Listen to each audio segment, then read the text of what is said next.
चलो हो गया, शांत रहिए। कल ऋग्वेद तक समझ चुके थे ना इतिहास में। चलो इसमें देख लो ऋग्वेद के बारे में जो कल अपन देखे थे। वेद का अर्थ क्या होता था बता दो। ज्ञान। वेद का अर्थ, वेद का संकलन कौन किया था? वेद व्यास। पहले कितने वेद थे? 3। क्या नाम से जानते थे? त्रय में कौन शामिल नहीं था? तो सबसे नवीनतम वेद अथर्ववेद। ऋग्वेद में देखे थे कुछ खास बातें, जैसे कि ऋग्वेद का अर्थ, ऋग्वेद में अपन बात करें इसका अर्थ क्या होता है? मंत्र या तो ऋचाओं का संकलन, इसी को हम ऋग्वेद बोलते हैं। कितने मंडल थे? कितने सूक्त? कितने ऋचाएं? और ऋचाओं की अधिकता के कारण इसको ऋग्वेद बोले। ऋचाओं की अधिकता के कारण क्या बोला गया? ऋग्वेद। समझ आ पा रहा है? और सबसे प्राचीन या सबसे बड़ा वेद, दोनों में ही किसका नाम मिलेगा? ऋग्वेद का। ऋग्वेद के पढ़ने वाले को होत्री। ऋग्वेद का उपवेद आयुर्वेद। आयुर्वेद का संबंध किससे रहता है? चिकित्सा शास्त्र से होता है। और इसके पढ़ने वाले को प्रजापति बोलते हैं। क्या बोलते हैं?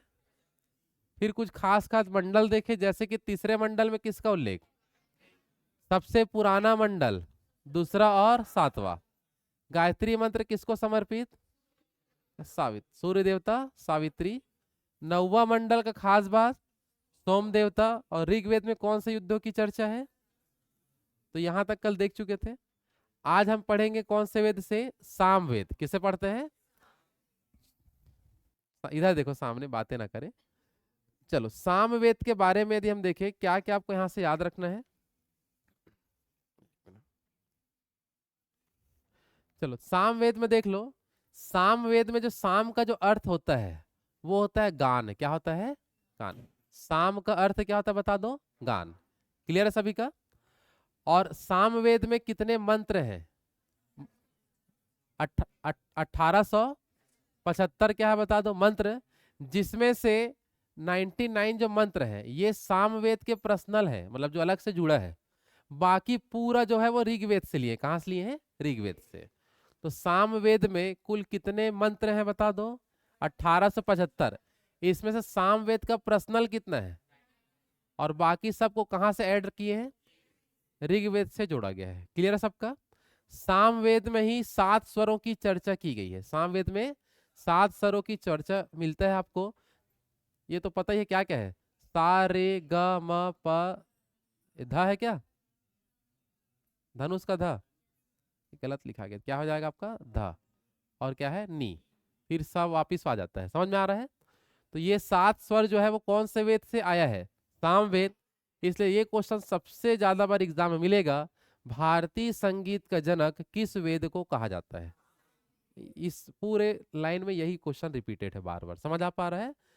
भारतीय संगीत का जनक कौन से वेद को? सामवेद को बोलते हैं। क्लियर है सबका यहां तक? और सामवेद के पढ़ने वाले को क्या बोला जाता है? उद्गाता। क्या बोलते हैं? गाता वाता है तो उद्गाता, ऐसा ठीक नहीं। सामवेद गाने वाला है ना, तो गाने वाले संबंधित तो उद्गाता किसको बोलते थे? सामवेद के पाठकर्ता या ज्ञानी को क्या बोलते हैं? उद्गाता। क्लियर है तक सबका? है ना? और इसमें जो सामवेद में जो गाना होता था वो कब गाते थे? तो यज्ञ के समय। कब गाते थे? अभी खाली पीली जब किसी की याद आता है तो गाते हैं, ठीक नहीं। और उस समय क्या होता था? यज्ञ करना है तभी गाना है। समझ में आ रहा है? बाकी टाइम का नहीं रहता था। तो सामवेद में उल्लेखित जो भी संगीत वगैरह है उसको कब गाया जाता था? यज्ञ के समय। समझ आ पा रहा है? हाँ, है ना? और हर एक वेद का उपवेद होता है। वैसे ही सामवेद का उपवेद का नाम क्या है? गंधर्ववेद। ऋग्वेद का क्या था? आयुर्वेद। ऋग्वेद का और सामवेद का और गंधर्व वेद को पढ़ने वाले को बोलते हैं नारद। क्या बोलते हैं? समझ आ रहा है? तो गंधर्व वेद के पाठकर्ता को क्या बोलते हैं? नारद। उद्गाता क्या है? सामवेद को पढ़ने वाले को उद्गाता और गंधर्व वेद को पढ़ने वाला नारद। क्या कहलाता है? नारद। क्लियर है तक सबका? हाँ, है ना? जल्दी बताओ। चलो तो फिर से बताओ सामवेद के बारे में क्या क्या आपको याद रखना है। ठीक है? साम का अर्थ, साम का अर्थ कुल कितने मंत्र? कुल कितने मंत्र? सामवेद के पर्सनल कितने हैं? बाकी वेद, सॉरी बाकी मंत्र कहां से? सामवेद से। सामवेद में किसकी चर्चा है? 7 स्वरों की। किसकी चर्चा? अब ये 7 जो स्वर हैं वो तो पता ही होगा, जिसके कारण संगीत बना, इसलिए भारतीय संगीत का जनक। सामवेद के पाठकर्ता उद्गाता। सामवेद का उपवेद गंधर्व वेद। गंधर्व वेद के पाठकर्ता क्या कहलाते हैं? नारद।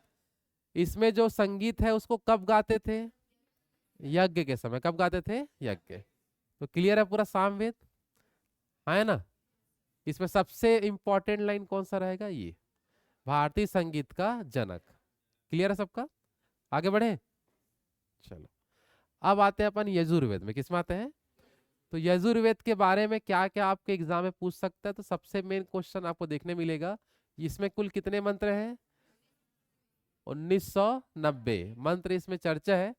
और इसमें जितने भी युद्ध हुए हैं, जितने भी कर्म कांड है प्राचीन इतिहास में, उस पूरे की चर्चा इसमें मिलता है।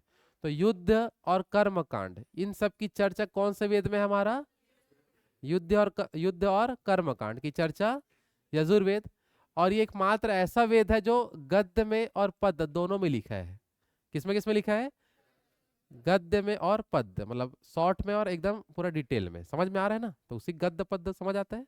गद्यांश पद्यांश सुने हो ना हिंदी में, वही है। तो कौन सा वेद गद्य और पद्य में लिखा गया है? और यही क्वेश्चन आपके कंपटीशन एग्जाम में कई बार आएगा, याद रखना। समझ आ रहा है? जैसे कि सामवेद से ज्यादा बार रिपीट, भारतीय संगीत का जनक। समझ में आ रहा है? गद्य और पद्य में लिखा गया एकमात्र वेद यजुर्वेद। आया बात समझ में? क्योंकि इसके 2 पार्ट होते हैं। एक पहला पार्ट को बोलते हैं कृष्ण यजुर्वेद। क्या बोलते हैं? दूसरा पार्ट होता है शुक्ल यजुर्वेद। समझ आ रहा है? तो कृष्ण यजुर्वेद है वो गद्य में लिखा है, सॉरी कृष्ण यजुर्वेद किस में लिखा है? और शुक्ल वाला पद्य में। तो गद्य और पद्य दोनों में लिखा वेद कौन सा होगा? कौन सा वेद? यजुर्वेद। क्लियर है कि नहीं सबका? हाँ है ना? और यजुर्वेद के जो पाठकर्ता को बोलते हैं अधर्वयु। क्या बोलते हैं? अधर्यु। क्या बोलेंगे? अधर्यु। क्लियर सबका? और उधर क्या क्या देखे थे? एक तो पहले था आपका उद्गाता, नारद, ये सब देख चुके हैं। उद्गाता किसके पाठ करता? नारद, गंधर्व वेद। समझ में आ रहा है? वैसे ही यजुर्वेद जो है हमारा, इसके पाठकर्ता को अधर्यु क्या बोलेंगे? और इसी यजुर्वेद का उपवेद का नाम है धनुर्वेद। क्या नाम है? धनुर्वेद के पाठकर्ता बोलते हैं विश्वामित्र। क्या बोलते हैं? एक बार फिर से सबका उपवेद एक साथ बताना है। ऋग्वेद का, ऋग्वेद का, सामवेद का, सामवेद का, यजुर्वेद का, यजुर्वेद का, धनुर्वेद। क्लियर है सबका यहाँ तक? हाँ है ना? चलो एक बार बिना देखे बता दो ध्यान से। यजुर्वेद में कितने मंत्र? जोर से बोलो। 1990। यजुर्वेद में किसकी चर्चा है? युद्ध और कर्म कांड। किसकी चर्चा? यह एकमात्र ऐसा वेद है जो किस में लिखा है? यजुर्वेद के कितने भाग हैं? 2 भाग। कितने भाग? पहला कृष्ण यजुर्वेद, दूसरा शुक्ल यजुर्वेद। कृष्ण यजुर्वेद किस में लिखा है? और शुक्ल वाला यजुर्वेद के पाठकर्ता को अधर्यु क्या बोलेंगे? और धनुर्वेद के पाठकर्ता को विश्वामित्र क्या बोलते हैं? तो क्लियर यहां तक सबका? हाँ है ना? चलो लास्ट अंतिम वेद आते हैं जिसका नाम क्या है?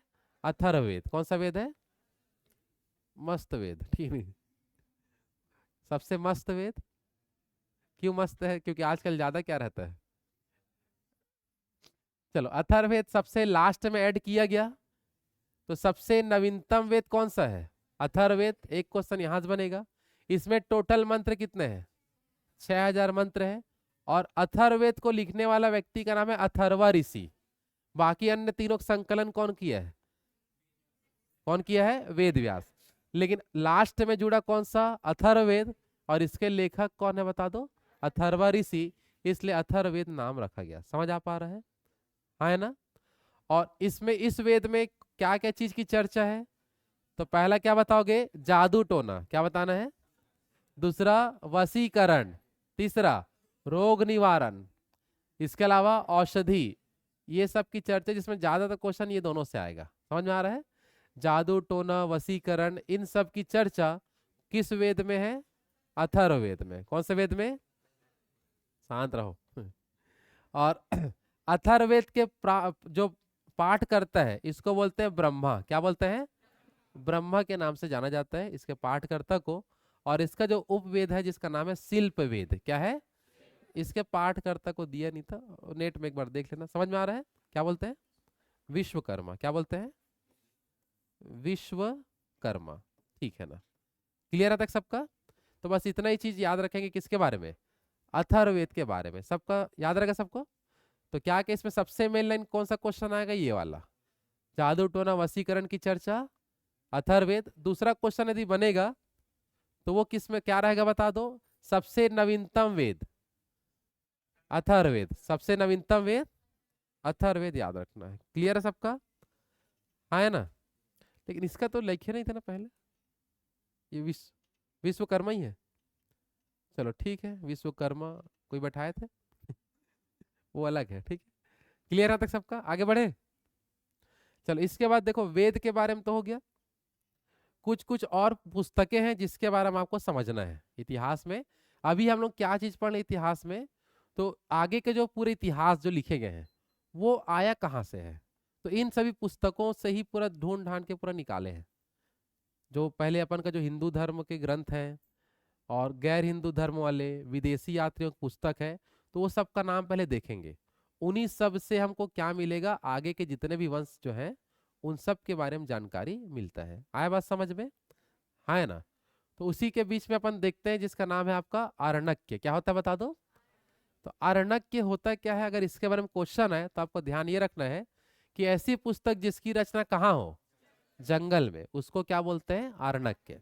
एग्जाम में मेन क्वेश्चन आएगा कि कुल आरण्यक की संख्या कितनी है? कुल आरण्यक 7 आपको याद रखना है। क्लियर है सबका?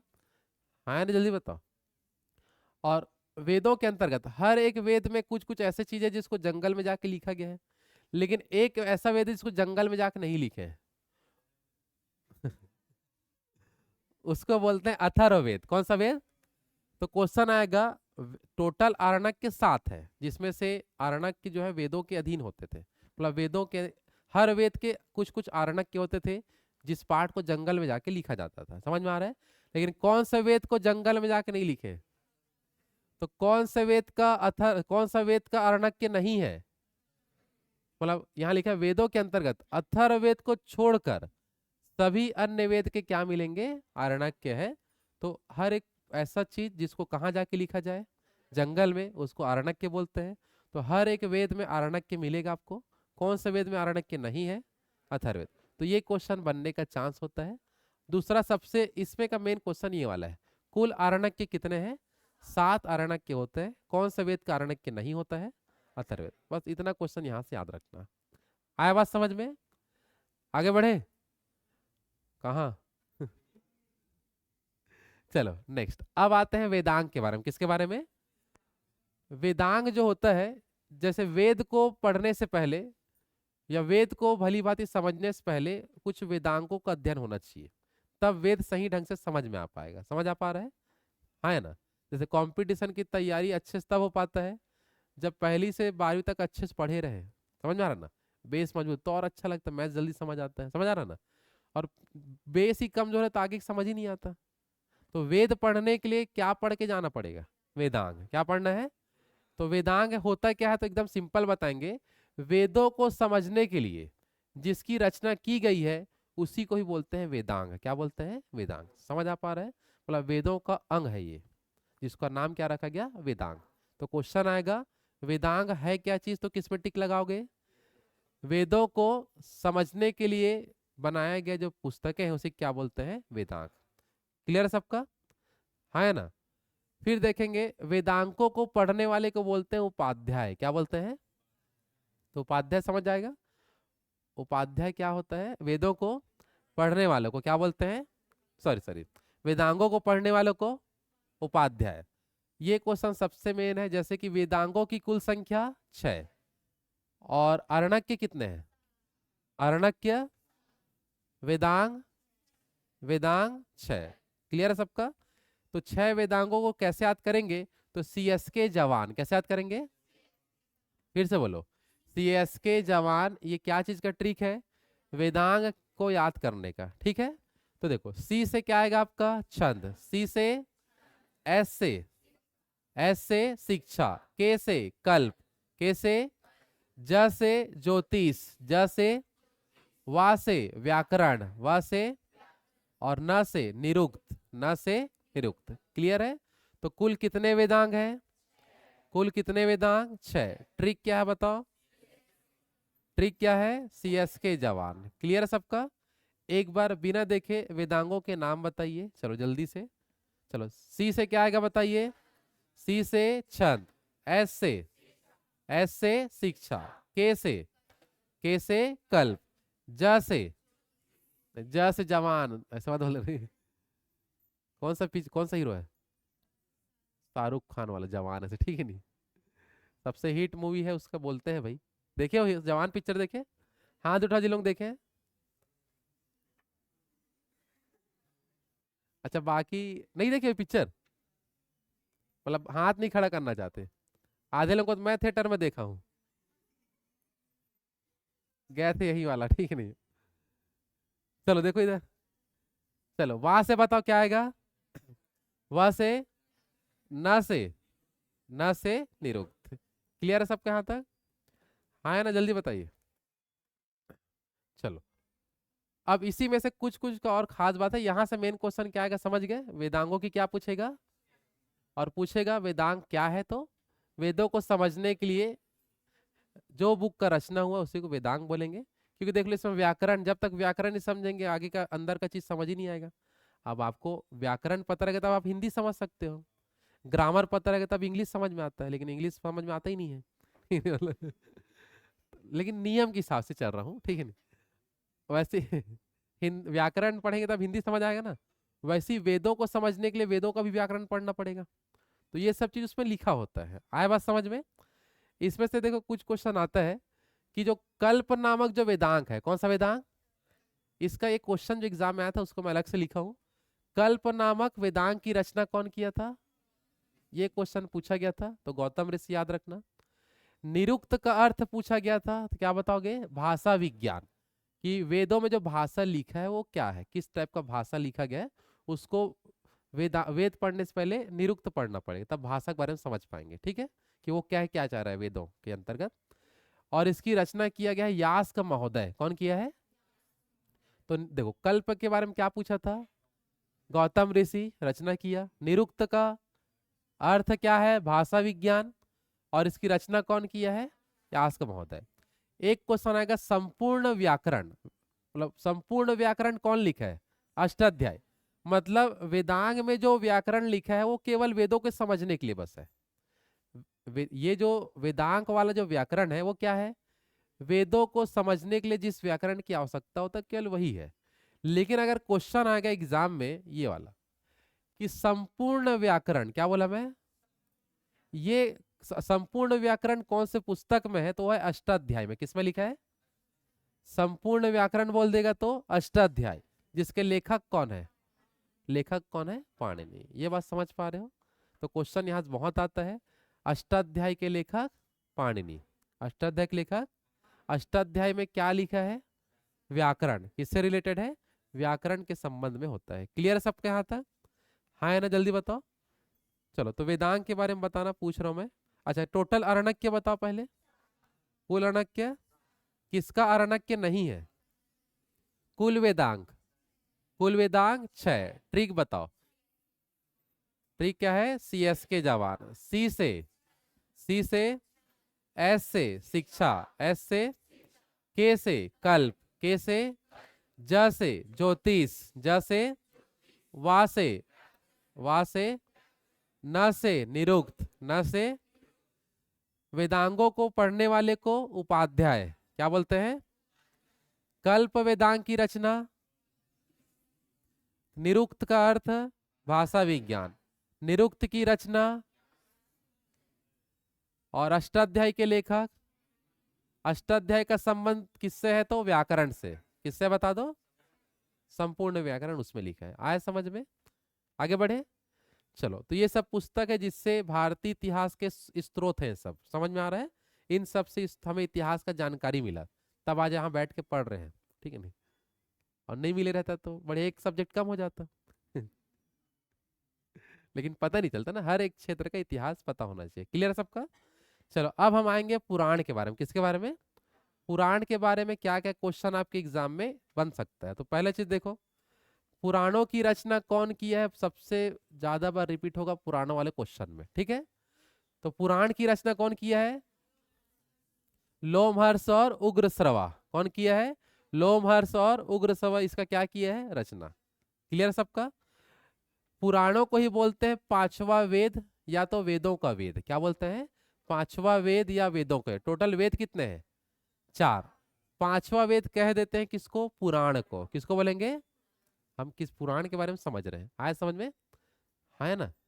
तो पुराणों का रचना कौन किया है, जल्दी बताओ? लोमहर्ष और उग्रश्रवा। पुराणों को ही क्या बोलते हैं? या तो इसी को, सबसे ज्यादा बार ये क्वेश्चन भी मिलेगा आपको, पुराणों की संख्या। पुराण कितने होते हैं? पुराणों की टोटल संख्या। अरण्यक कितने? अरण्यक, वेदांग, वेदांग, वेद 4, वेद, पुराण 18। पुराण, अच्छा, पुराणों में बहुत सारी धार्मिक शिक्षाओं के बारे में पूरा उल्लेखना किया गया है। तो इसको नियम, पहले का नियम था इसमें कि पुराणों को पढ़ने की अनुमति नहीं था। किनको किनको? तो स्त्रियों को और शूद्र जाति वालों को। समझ आ रहा है? स्त्री और शूद्रों को क्या पढ़ने की अनुमति नहीं था? पुराण बस। लेकिन उनको दूर से बैठ के सुन सकते थे, ऐसा है। समझ में आ रहा है? केवल किनका अधिकार होता था? सुनने का अधिकार होता था। तो ये आपको याद रखना है। क्लियर सबका? तो क्वेश्चन आएगा, पुराणों को पढ़ने का अनुमति नहीं था किनको किनको? स्त्री और शूद्र जाति को। केवल क्या कर सकते थे? पुराणों से क्या चीज के बारे में हमें पता चला? तो प्राचीन राजवंशों के बारे में। किसके बारे में? प्राचीन राजवंशों के बारे में पूरा पता चला। और कुल कितने पुराण हैं? तो ये पूरा अलग अलग प्रकार के 18 ठो। अब वो ये कोई है ऐसे खींच दिया फोटो, मतलब बुक डिपो का, ठीक नहीं? पीछे से रखा है। तो जैसे वायु पुराण, समझ आ रहा ना? ये गरुड़ पुराण लिखा है, वराह पुराण, अग्नि पुराण। समझ आ रहा है? तो अलग अलग प्रकार के टोटल कितने ठो पुराण है? 18 प्रकार के पुराण मिलेंगे। अपरिचित पिक्चर वाला कौन सा? हाँ, वो होता होगा ना, इसी उसी को पढ़ता था क्या, निकाल निकाल के? आ, देख लेना, आप लोग भी ले लेना आप, लेकिन बाल जगाना पड़ेगा आपको, ठीक है? तभी अपरिचित का परिचित हो पाओगे आप, ठीक है नहीं? कौन सा पुराण पढ़ता था? गरुड़ पुराण। ठीक ठीक। तो ये सब लिखा गया है, क्या सही है क्या गलत है, समझ आ रहा है? उस कौन अम्बीदास बोल रहा है, कहाँ है? अम्बी नाम था क्या? अच्छा, चलो ठीक है। क्लियर है तक सबका? आगे बढ़े। हाँ, है ना? तो पुराणों से किसकी जानकारी मिला है बता दो? प्राचीन। कुछ कुछ पुराणों के नाम और राजवंश के नाम एग्जाम में पूछा गया है। जैसे कि आपको बोलेगा विष्णु पुराण। कौन सा पुराण? इसमें कौन से वंश की जानकारी है? तो मौर्य वंश। कौन सा वंश? सबसे ज्यादा बार रिपीट क्वेश्चन ये वाला है। मत्स्य पुराण में कौन सा वन?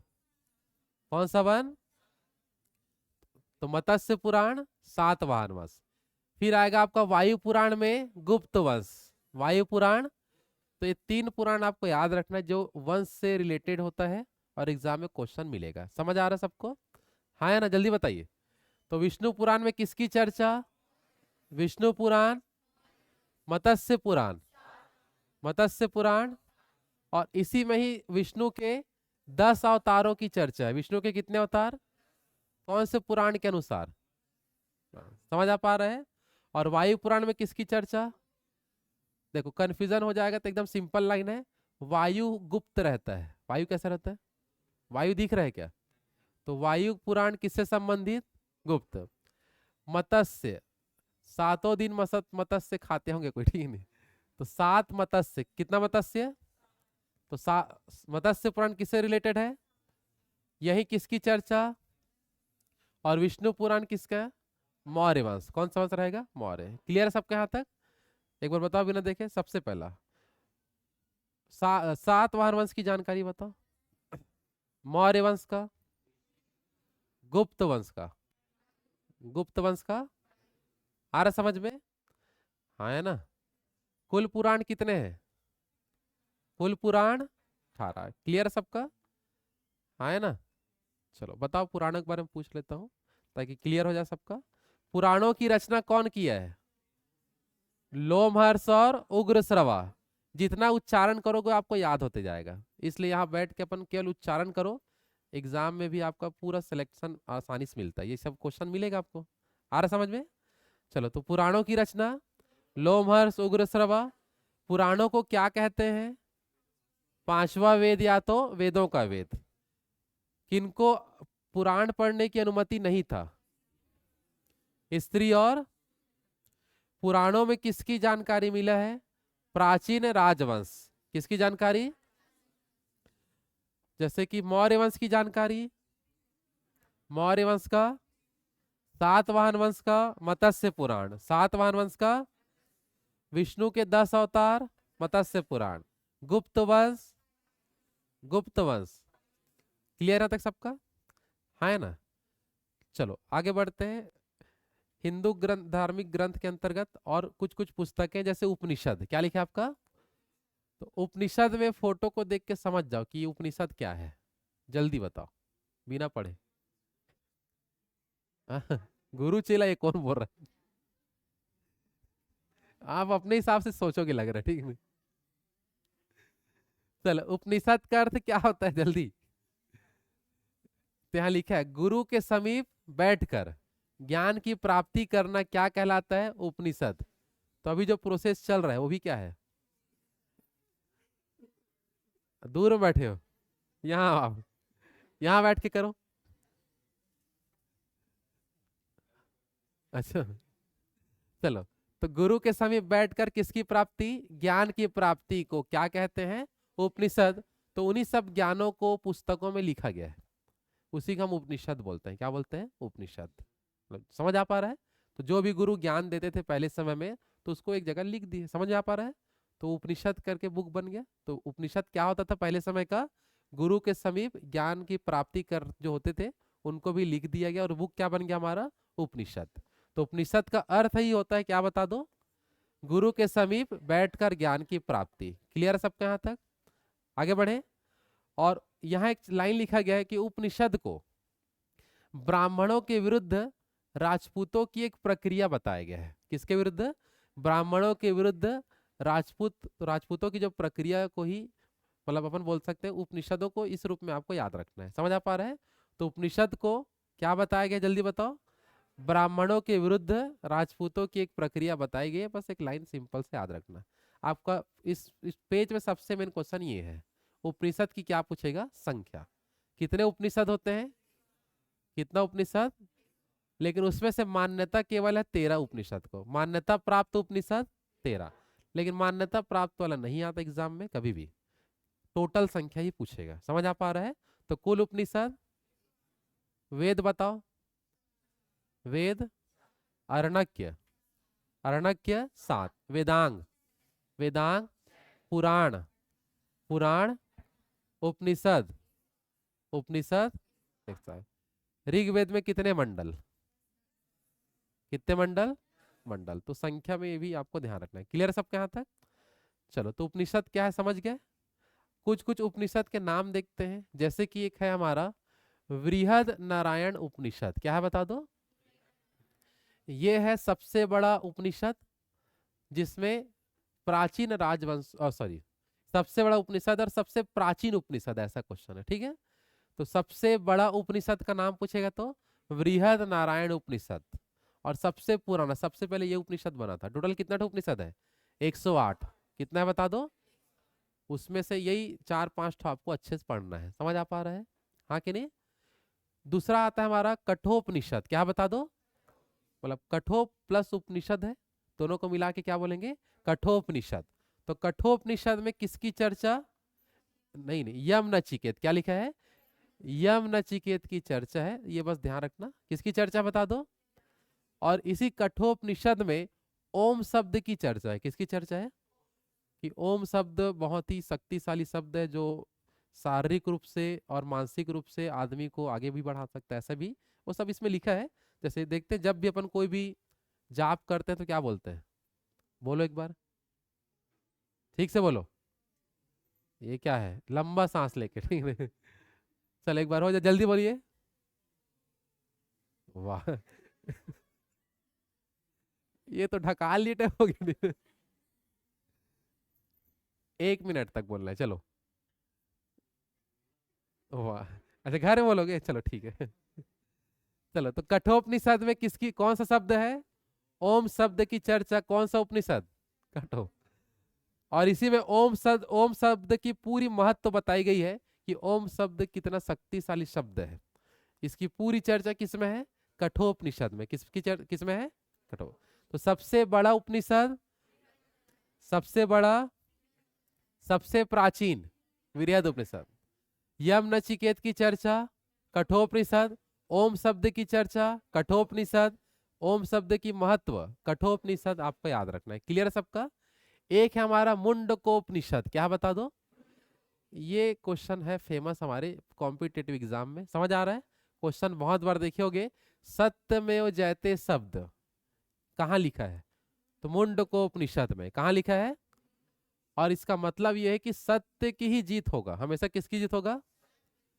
जैसे पढ़ाई कर रहे हैं, सत्य राह में चलते चलते पढ़ाई करोगे तो ही आपका सिलेक्शन होना है। सत्य का मतलब यह है कि आपको सही समय में पढ़ाई करना है, टाइम टेबल बना के पढ़ना है, जो भी पढ़े उसको समय समय पे रिवीजन करना है। समझ आ रहा है? तो जो सत्य चीज है कंपटीशन एग्जाम में आगे कुछ बनने के लिए, उस राह पे आपको चल के आपको कोई एग्जाम फाइट करना है। मतलब सही चीज की ओर आपको अग्रसर होना है। और सही चीज में आपको, जैसे कि सबसे पहला स्टेज क्या होता है कंपटीशन एग्जाम का? हर सब्जेक्ट को अच्छे से समझ लेना। समझ आ रहा है? दूसरा स्टेज होता है कि उसको बार बार रिवीजन करना। ठीक है? और तीसरा स्टेप होता है प्रीवियस ईयर क्वेश्चन को प्रैक्टिस करना। समझ आ रहा है? हर सब्जेक्ट का। और उसके बाद जब तक आपका अच्छा नंबर नहीं आ जाता प्रैक्टिस में, तब तक आपको प्रैक्टिस करते रहना है। जैसे आपको लगता है कि अब मैं सब चीज में संपूर्ण हो चुका हूँ, तब आप एग्जाम दिलाओ, सिलेक्शन लो, सीधा होता है। तो 3 स्टेप में पूरा होता है। कितने स्टेप में? समझ आ पा रहे? सबसे पहला, उसी को भूल गए। तो मैं क्या बता रहा हूँ, ठीक है। सबसे सबसे पहला, समझना है हर एक विषय को। आपके पास नोट्स रेडी होना चाहिए हर एक चीज का। आ रहा समझ में? हाँ है ना? चलो दूसरा स्टेप बताओ। बार टाइम टेबल रिवीजन करना है। पूरा रिवीजन करना है। और तीसरा में प्रैक्टिस। और उस दिन रिवीजन तो होना ही है अपना। समझ आ पा रहा है? हाँ है ना? तो इसमें वही सत्य का मतलब होता है, आप कुछ भी काम करो सही चीज करोगे तो आपको वो चीज मिलेगा ही। समझ आ रहा है? तो सत्य में जयते शब्द कहाँ से लिया गया है? जिसका अर्थ क्या होता है? सत्य की जीत। सत्य की सदैव क्या होता है? जीत ही होता है, ऐसा इसमें लिखा हुआ है। एक है आपका जबालोपनिषद। क्या लिखा है? जबालोपनिषद। इसमें त्रिमूर्ति की चर्चा है, ब्रह्मा विष्णु महेश। ये इनकी चर्चा कौन से उपनिषद में किया गया है? जबालोपनिषद। क्लियर है? चलो, सबसे बड़ा उपनिषद, सबसे प्राचीन, ओम शब्द की चर्चा, सत्यमेव जयते की चर्चा, मुंडकोपनिषद। त्रिमूर्ति की चर्चा, जलोपनिषद। त्रिमूर्ति की चर्चा। इसके बाद हमारा कौन सा? अलोपनिषद। कौन सा है? ये सबसे नवीनतम उपनिषद है। सबसे पुराना ये वाला है बृहद नारायण। और सबसे नया अलोपनिषद, जिसको अकबर के शासन काल में लिखा गया। कौन से शासन काल में? अकबर के समय लास्ट लास्ट में आया है। टोटल 108 ठो लिखे हैं। और सबसे लास्ट 108वां कौन सा है? कौन सा निषद? अलोपनिषद। आया समझ में? हाँ है ना?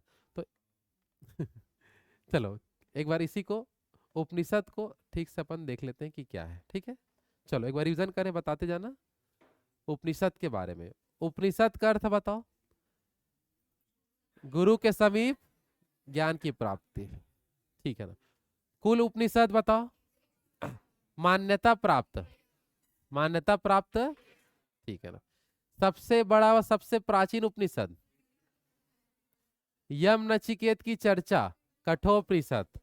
ओम शब्द की चर्चा, सत्य में जयते शब्द की चर्चा, मुंडकोपनिषद, ठीक है ना।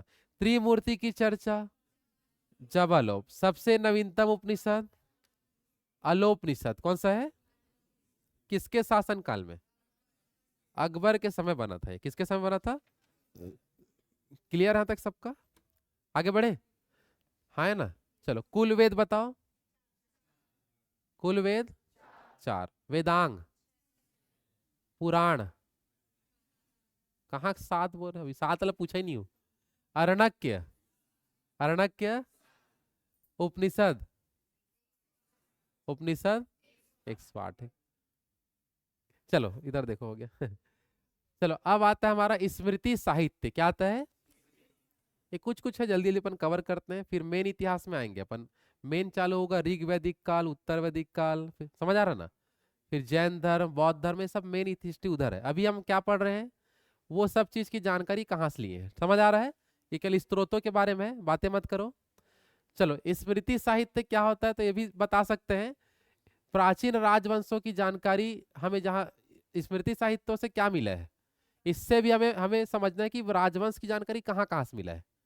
पुराणों से मिल गया, उपनिषद, समझ आ रहा है। इसके अलावा अपन बात करेंगे स्मृति साहित्य से भी किसकी जानकारी मिलता है? प्राचीन राजवंशों की।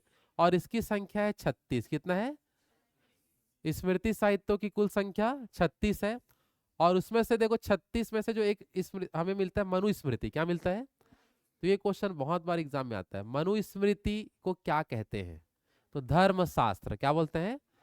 कि धर्म कैसे ढंग से चला जाता है, धर्म क्या है, ये सब चीज के बारे में मनुस्मृति में बताते हैं। किसे बनाते हैं? मनुस्मृति। समझ आ पा रहा है। और आप न्यायालय वगैरह में भी जाओगे तो मनुस्मृति का ही ज्यादा यूज होता है। मनु को, मनु समझ आ रहा है ना। न्याय का जब प्रतीक किस क्या होता है? मनु को क्या बोलते हैं? न्याय का प्रतीक वगैरह भी अपन इसको मानते हैं। आया समझ में? तो मनुस्मृति को धर्मशास्त्र भी कहते हैं। और स्मृति साहित्यों में किसकी चर्चा है? तो 16 संस्कार। किसकी चर्चा? स्मृति साहित्य में 16 संस्कार की भी चर्चा मिलेगा, जिसमें सबसे लास्ट कौन सा होता है? अंतिम संस्कार। तो ये है अंतिम संस्कार, मतलब 16 संस्कार का सबसे लास्ट में है, उसको अंतिम संस्कार बोलते हैं। लेकिन अंतिम संस्कार वो नहीं हो तो लास्ट में करके अंतिम संस्कार बोलते हैं। तो प्रथम रहेगा तो प्रथम संस्कार होगा। समझ रहे हो जो मैं क्या बोल रहा हूँ? प्रथम अंतिम, ये तो क्रम है। उसको बोलते हैं दाह संस्कार। क्या बोलते हैं? रियल नेम दाह संस्कार होता है। तो और बोलचाल में क्या बोलते हैं? अंतिम संस्कार हो रहा है। समझ आ रहा ना। तो पूरे मानव जीवन में कितने संस्कार? सबसे लास्ट में। हाँ, कौन संस्कार? ये अंतिम संस्कार। दाह संस्कार ना? हाँ। प्रथम है, पूरा संस्कार के अलग अलग है। अलग अलग पूरे 16 संस्कार के अलग अलग नाम है। उसको आप देख सकते हो, वो तो उतना आता नहीं लेकिन एग्जाम में। लेकिन क्वेश्चन क्या मिलेगा आपको? 16 संस्कार की चर्चा किसमें है, किसमें टिक लगाओगे? स्मृति साहित्यों में। कौन सा स्मृति साहित्य को धर्मशास्त्र बोलते हैं? मनुस्मृति। किसको बोलते हैं? इसमें से देख लो, प्राचीन राजवंश के बारे में जानकारी मिला। इसमें से जो मनुस्मृति है, याज्ञवल्क्य स्मृति है, इसमें मौर्य वंश के बारे में जानकारी है, मौर्य काल के बारे में, कि मौर्य काल किस तरीके से था, मौर्य काल क्या है। तो इसकी पूरी चर्चा कौन सी स्मृति में है? मनुस्मृति और याज्ञवल्क्य स्मृति। समझ आ पा रहा है। इसके अलावा जैसे विष्णु स्मृति हो गया, नारद स्मृति हो गया, इसमें चर्चा किसके बारे में? गुप्त काल। कौन सा काल? तो प्राचीन इतिहास के 2 बड़े काल कौन कौन से? मौर्य काल और गुप्त काल। इसके बारे में भी जानकारी हमें स्मृति साहित्य से मिला है। आ रहा समझ में? तो अपन को ध्यान क्या रखना है कि मनुस्मृति और याज्ञवल्क्य, इसमें किसकी चर्चा? मौर्य वंश या मौर्य काल। विष्णु स्मृति और नारद स्मृति, इसमें किसकी चर्चा? गुप्त काल की चर्चा है। क्लियर है सबका? हाँ ना, जल्दी बताओ। चलो तो इतना बस पता होना चाहिए किसके बारे में? स्मृति साहित्य के बारे में। क्लियर है सबका? चलो तो स्मृति साहित्यों की संख्या कितना है? 36। स्मृति साहित्यों में क्या मिला? प्राचीन राजवंशों की जानकारी। स्मृति साहित्यों में ही मानव जीवन के 16 संस्कार की जानकारी मिला। उसमें से कौन से स्मृति साहित्य को धर्मशास्त्र लिखा है कहा जाता है? गुप्त काल की जानकारी। गुप्त काल था कि मौर्य काल था? सॉरी सर, हाँ, गुप्त काल में विष्णु और नारद, मौर्य वालों का याग वाला। तो ये ऐसे काल और स्मृति साहित्य के नाम जब भी आएगा तो इसी रूप में आपको मिलता है। समझ आ पा रहा है? हाँ है ना? हाँ, क्या ट्रिक बनाओ इसमें, ठीक है? ऐसे सोचना पड़ता है ट्रिक के लिए, ठीक नहीं? कि अब मौर्य काल को इनसे अपन को निकालना है तो उसको अपन को देखना पड़ेगा। वाह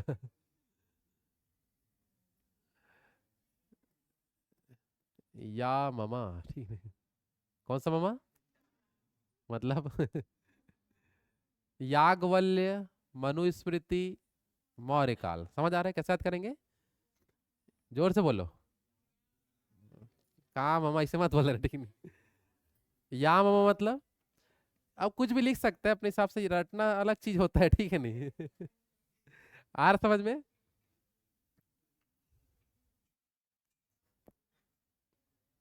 उस देख लेना भाई, उसको बनाने में थोड़ा समय लगता है ना, समझ जाओगे। बहुत अच्छा, बहुत बढ़िया ट्रिक। वीना गुप्ता, ये लो, ठीक है। चलो, वीना गुप्ता मतलब विष्णु साहित्य और नारद साहित्य में कौन सा वन? ताली बजा, बहुत बढ़िया, याद रहेगा हमेशा के लिए, ठीक। कौन सा? चलो, कौन सा गुप्ता? इसको भी कुछ सोच लो, ठीक। ठीक है, देख लेना, ये देखो ऐसी सब रहेगा तो याद होता है, एग्जाम में आता तुरंत टिक लगता है। फिर समझ आ पा रहा है? बस मेहनत बैठ के करना है अच्छे से। आए समझ में? हाँ है ना? आगे बढ़े। चलो, इसके बाद देख लो, एक लास्ट चीज आज के लिए समझते हैं जिसको बोलते हैं ऋण। क्या बोलते हैं? ऋण मतलब होता है उधार। काउंट टैक्स बोल रहे हैं तो कर का मतलब क्या होता है, ठीक है? ऋण मतलब क्या होता है? उधार। तो ये वो वाला उधार नहीं है पैसा वाला, ठीक नहीं? ये होता है सांसारिक जीवन का उधार। जो ऋण मतलब पुस्तक का नाम है ऋण, समझ आ रहा है? उसमें 3 प्रकार के ऋण का उल्लेख है। कितने प्रकार का? 3। तो ऋण कितने प्रकार के होते हैं? तो मानव जीवन में 3 प्रकार के ऋण की चर्चा किया गया है ऋण नामक पुस्तक में, जिसमें सबसे पहला है देव ऋण। कौन सा ऋण? दूसरा पितृ ऋण, और तीसरा ऋषि ऋण। तीसरा क्या है? तो ऋण कितने प्रकार का? 3। ऋण कितने प्रकार का? 3। सबसे पहला, सबसे पहला, दूसरा, दूसरा, और तीसरा। देखो, हर जैसे अपन आगे मानव जीवन को जीते जाएंगे तो उसको पार करके उस ऋण को चुका के आगे बढ़ना है, ऐसा इसमें लिखा हुआ है। जैसे कि देव ऋण की पूर्ति कब होगा? जब हम धार्मिक अनुष्ठान करेंगे। क्या करेंगे? धर्म की ओर चलेंगे, धर्मों को मानेंगे, अपने धर्म को मानेंगे, तब अब आपका कौन सा ऋण चुका जाएगा, मतलब समझ नहीं? कौन सा ऋण? देव ऋण कंप्लीट हो गया, ऐसा करके। समझ आ रहा है? अब देव ऋण के बाद दूसरा क्या है? पितृ ऋण। पितृ ऋण में लिखा है संतान उत्पन्न कर इस ऋण से मुक्ति पाया जाता है। संतान उत्पन्न कर इस ऋण से क्या पाते हैं? मुक्ति। और एक होता है ऋषि ऋण। क्या होता है? अपने संतानों को शिक्षित करके इस ऋण से मुक्त पा सकते हैं। तो संतानों को क्या करना? शिक्षित करना। ये धार्मिक जीवन में लिखा है। समझ आ पा रहा है? हाँ है ना? तो ऋण कितने प्रकार का? 3। देव ऋण से मुक्त कैसे हो सकते हैं? पितृ ऋण से मुक्त कैसे होंगे? और ऋषि ऋण से संतान को शिक्षित करके। क्या करके? शिक्षित। आ रहा समझ में? हाँ है ना? तो आज अपन ऋण तक समझते हैं, बना लोगे यहाँ तक? कल इसके आगे बाकी पढ़ेंगे। अभी अभी अभी हम लोग केवल देख रहे हैं इतिहास के स्रोत। क्या देख रहे हैं? तब फिर मुख्य इतिहास में अपन आ जाएंगे। क्लियर सबका? 1 से 2 क्लास में इतिहास के स्रोत हो जाएगा, फिर सीधा अपन उत्तर वैदिक काल से पढ़ना चालू करेंगे। क्लियर सबका? चलो, बाकी इसके आगे कल करते हैं। आ रहा समझ में? नोट्स वगैरह सब बना रहे हो ना? नोट्स बनाना, रिवाइज करना, प्रीवियस ईयर क्वेश्चन देखना चालू कर दो। अभी चौथा दिन है आज। कौन सा दिन है? ऐसे आपको लंबे समय तक टिकना है और हर एक विषय के बारे में जानकारी लेना है। अभी तो हम केवल इतिहास का, भारत भूगोल पढ़ रहे हैं। आगे चल के पूरा फिजिक्स, केमिस्ट्री, बायोलॉजी, समझ आ रहा है? हर एक प्रकार का विषय आपको पढ़ना है, हर एक प्रकार का मैथ समझना है। समझ आ रहा है? तो लंबे समय का खेल होता है, तब सिलेक्शन होगा आपका। क्लियर सबका? चलो, बाकी कल देखते हैं, ठीक है?